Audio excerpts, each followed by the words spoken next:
this video, we are going to show you how to integrate Instagram or WhatsApp or any other social media platform to your Zendesk account. Now, how do we do this? All we need to do is log into your account, and once you are in your dashboard, you want to look towards the upper left corner of your screen that says support for the most part, because by default, you're going to be working with tickets, right?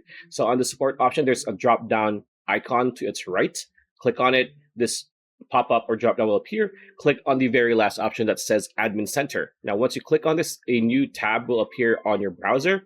Now here, look towards your left-hand side, and you want to click on Channels. Now, under Channels, by default, it's going to be under Messaging and Social. And here on the right-hand side, you're going to see an option that says Add Channel. So click on the drop-down option. And here you're going to see all the social media options, even Android and iOS. So even models, you can do that. So for, let's say, WhatsApp, click on WhatsApp.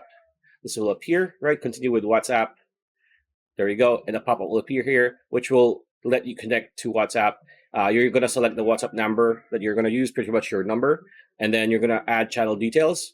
And after that, you're going to click next and just move towards finalizing adding WhatsApp to integrate it to your specific Zendesk account or admin channel. So pretty much it. That's a video. Hope you liked it. Like, comment, share, subscribe, ring that bell icon. I'll see you on the next